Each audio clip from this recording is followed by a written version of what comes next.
G'day, I'm Stu Shannon and today I'm in Dharawal country in one of Australia's most southerly stands of subtropical rainforest. Now, I won't be able to set up any camps or light any fires out here because this is a protected area and it has really high significance culturally for the Aboriginal people. So we've got to be really respectful on this land and there's only certain things we can and can't do. This whole area is crawling with bush tucker and bush medicine. So on today's episode, I want to go around and find some of that for you guys. Should be a good one. So my plan today is to rock hop my way up the creek bed here and see what kind of bush tucker we can find along the way, and then I'll spread my way out.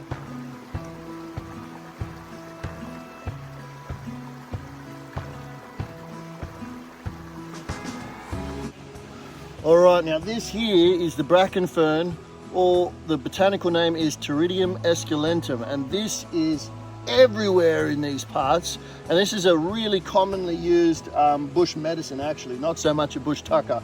But one way that it was used was the young shoots were crushed up and spread onto any itchy bites, and the roots were collected and made into a tea or a syrup that could be used for stomach cramps, chest pains, and even to help expel worms. So Bracken Fern, Pteridium esculentum.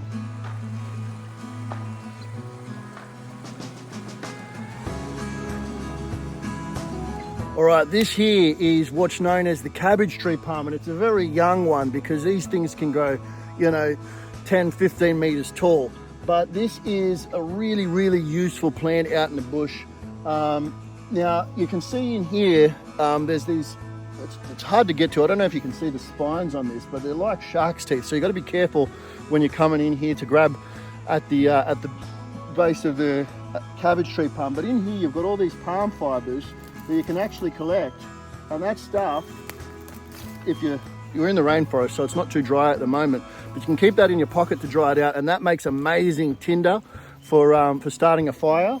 You can also, it obviously kills the tree, so you don't want to do this unless you're in a survival situation, but you can cut down the central stem part of this, cut into it there, and you're going to get what's called the palm heart, and that's an edible part of the plant, really starchy edible piece of the palm. The other thing is too, the cabbage tree palms have these, you'll see these massive leaves on them that you can use for shelter making, so you can overlap them and use them on your lean-to shelter. So many uses for the cabbage tree palm. Obviously this is a really small young one, sometimes they're way up, but many uses for you out in the bush, and a great bush tucker. If you're in trouble, you can eat that palm heart, but you're going to actually kill the tree, so you wouldn't do that unless you're in a survival situation.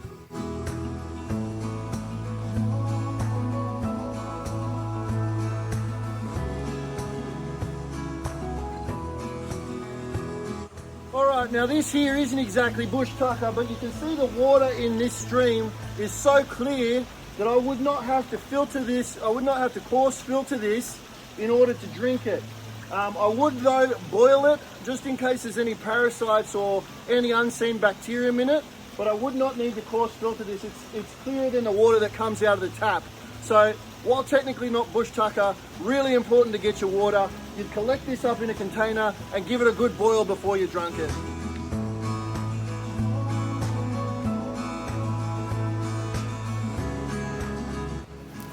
All right, I've been looking for a good example of one of these to show you. This is a tree fern, and this once again is one of those bush tuckers that unfortunately you'd have to kill the tree to get at.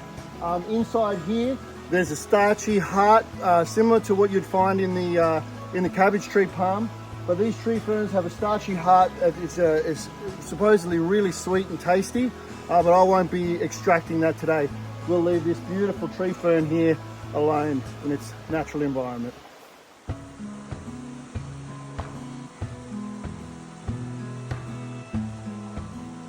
All right guys, these things you see hanging in the tree behind me, those are not dirty socks. Those are actually spent leaves of the Dendrocnide excelsa, otherwise known as the dreaded giant stinging tree. So if you have a look up a bit further, there it is guys, giant stinging tree, and it's dropped some leaves. That is going to really sting someone who is passing by. They have really fine barbs that contain neurotoxins that attack the central nervous system, and the pain can last for months. The only way to get rid of those barbs is to use a waxing strip and to actually wax those out of the skin to pull those barbs out. Really tiny barbs, extremely painful.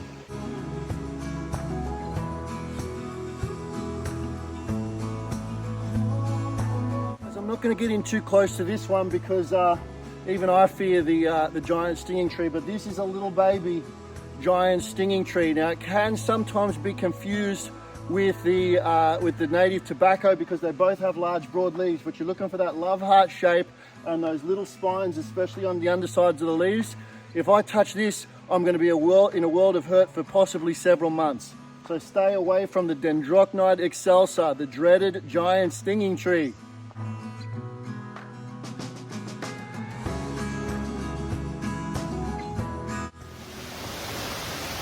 Okay guys, my apologies for the sound quality. A waterfall doesn't make the easiest place for filming, but something I failed to mention is these waterways are a great place to find anything from eels to freshwater yabbies and even small freshwater fish. So if you're really stuck, you can check the waterways and get some protein sources out of there. All right, what I'm going to do now is I'm going to head up this embankment on the other side of the creek here because I happen to know there's more of an open wooded area up there. So I want to see what I can find up there.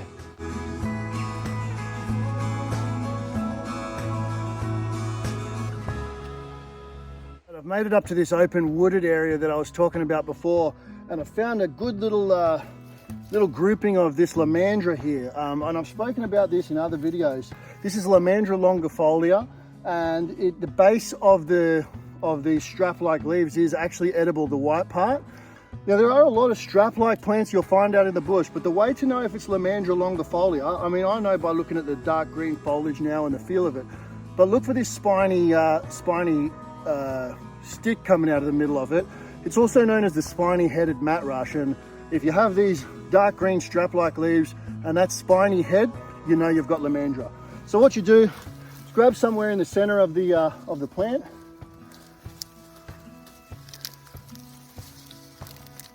give it a yank, and you'll get this this kind of white piece at the base. That's a good amount there, and that white stuff, that's all edible. You can have it raw, or you can chop it up and boil it up in a stew or a soup. And it tastes very good. It tastes like peas.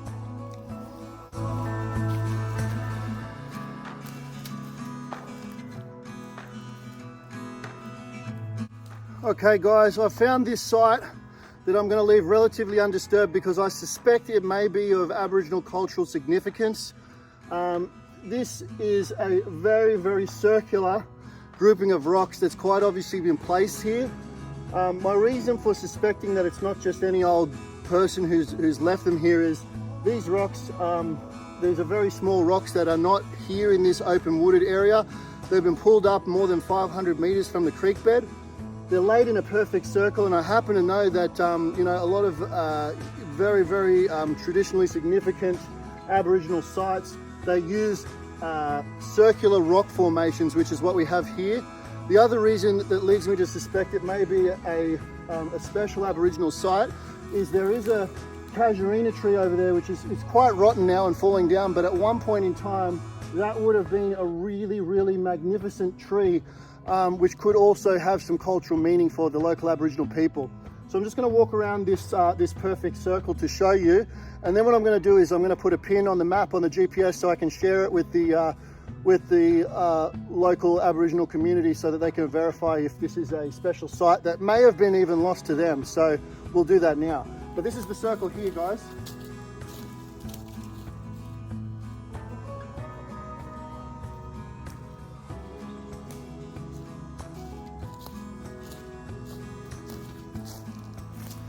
It's quite obvious that it's been here for a very long time. This one's a little bit hard to see, but it's all over the ground here, and it's known as Cranesbill. Its botanical name is Geranium homianum, and you can identify it by these fairly unique leaves on the top. But what you actually do is if you dig under the ground a little bit, so follow one to the base, and dig under the ground, and they have these underground taproots. It's not a very good example. I'm going to find the base of one. Here we go.